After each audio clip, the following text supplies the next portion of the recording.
Hey, Netflix fans! Welcome back to Sign Ranks. What happens when Wednesday Addams faces a killer obsessed with turning his victims into dolls, and she's next? In the very first episode of Season 2, we dive headfirst into black tears, psychic visions, and a twisty murder plot that kicks off 6 weeks before it all goes horribly wrong. Today, we're breaking down every hidden clue, every shocking reveal, and every deliciously dark moment you might have missed. So grab your snacks, hit that like button and subscribe to join our movie-loving crew. Without any further delay, let's get started. At the start of Season 2, we see Wednesday Addams, our story's heroine, trapped in a basement by a serial killer who wants to kill her. But Wednesday is fearless and brave. She explains how she ended up there, and the story flashes back 6 weeks earlier when Wednesday learned to control her powers using Goody Addams' book. Her lifelong dream was to find and defeat the notorious serial killer who targeted young girls.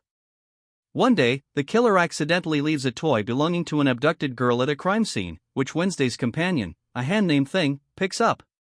Using her powers, Wednesday has visions from the toy and finally discovers the killer's location. Wednesday arrives at the airport to head to the city where the killer is. At the airport, she's stopped, and she shows the officers all her weapons. They're shocked. Then they find Thing, and Wednesday explains it's just a prop hand used for makeup. The officers confiscate her items, and an angry Wednesday leaves with Thing. She tracks the killer to his house, ready to confront him, but he catches her off guard. She starts having visions, and black tears stream from her eyes, causing her to pass out. The killer captures her. When Wednesday regains consciousness, she finds herself in the basement. The killer soon arrives with a knife. Revealing he made a doll that looks just like her, he creates a doll for each of his victims before killing them. Wednesday retorts, "My hand is pretty impressive too." Suddenly, Thing, who was hiding, attacks the killer, beating him badly.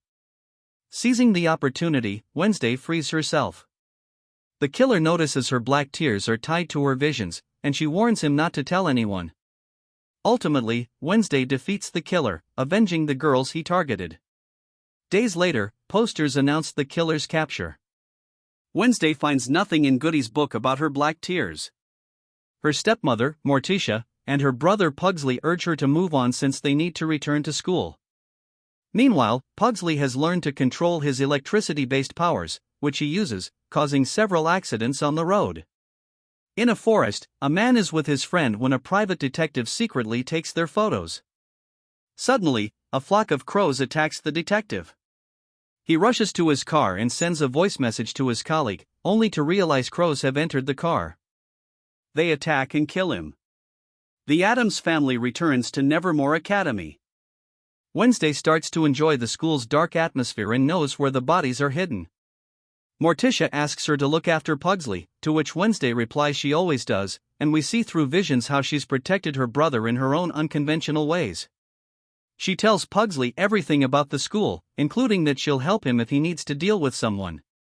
Wednesday encounters a group of girls who are her fans, especially a red-haired girl who's her biggest admirer. Remember her.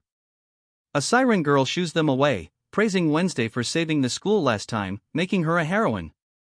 The new principal meets Wednesday and invites her to a special evening party to honor her, but she declines and leaves.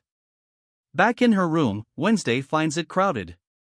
Her friend Enid explains she's a werewolf, half-human, half-wolf, and introduces her werewolf friends. Enid clears them out since she and Wednesday are roommates again. Enid confesses she's fallen for a boy she met at a party, and they exchange gifts they both love. Wednesday shares she's working on a sequel to her dark novel, which Enid enjoys reading. When Enid's classroom arrives, Wednesday sends her away, learning Enid now likes another werewolf boy. They find a photo showing someone watching Wednesday, and using her powers, she has a vision revealing a stalker has been following her since she arrived at school. Black tears flow again, leaving her stunned. Meanwhile, Morticia and her husband visit Pugsley's room, meeting his friend who can control flies and is learning to control other animals. Pugsley admits he just likes eating animals. The principal asks Morticia to head the gala committee, a role previously held by a rich boy's mother who quit, causing the boy to leave school. The principal also offers them a house away from school, which Morticia likes but Wednesday hates. Morticia mentions she's helped someone with powers like Wednesday's before, hinting at her sister. Wednesday snaps that Morticia should worry about Pugsley instead and storms off. Morticia realizes Wednesday is hiding something and vows to protect her. Wednesday and things see police investigating the detective's body, killed by crows. A man, Calvin, another detective, approaches Wednesday, explaining he and the deceased were working on a case to help outcasts, kids with powers, because his son, Tyler, is one. Wednesday knows Tyler, who's in jail. She refuses to help, saying Tyler deserved his punishment. Calvin warns her about a one-eyed raven, which she spots above before leaving. At night, Enid's roommate tells a story to kids about a thin boy from 200 years ago with a brilliant mind who built a mechanical heart to transform himself. He created dangerous machines, and an explosion killed him, his body falling under a skull-shaped tree where his mechanical heart's faint beats can still be heard. Pugsley laughs, intrigued. The principal asks the siren girl to help with Morticia's gala, but she refuses due to studies. He threatens to expel scholarship students like her unless she uses a thing, which she loves. Wednesday plays her guitar, and the music teacher gives her tips, impressed by her heroism. At the gala, the principal shows Morticia students building a phoenix from wood. The siren agrees to help Morticia. Enid tells Wednesday a rich girl sent her a letter and a painting of a raven tied to her visions, shocking her. Another letter from the stalker praises her novel but reveals someone stole it to burn it at the gala's phoenix fire. Wednesday rushes to save it, navigating through trees as music plays. The principal welcomes everyone, announcing his goal to elevate the outcast school. He lights the phoenix, and Pugsley heads to the skull tree to hear the mechanical heart. Wednesday retrieves her novel and confronts the principal, who unveils a painting honoring her and other students who saved the school. She hates it because it shows her smiling. She declares they'll destroy any enemy but calls the students bootlickers she despises, rejecting her heroine status and threatening anyone who approaches her. She burns the painting and storms off, angering Enid. At night, Pugsley tries to hear the mechanical heart but is startled when something emerges, causing him to accidentally release an electric shock that revives a buried man, a zombie with a mechanical heart. Pugsley is thrilled.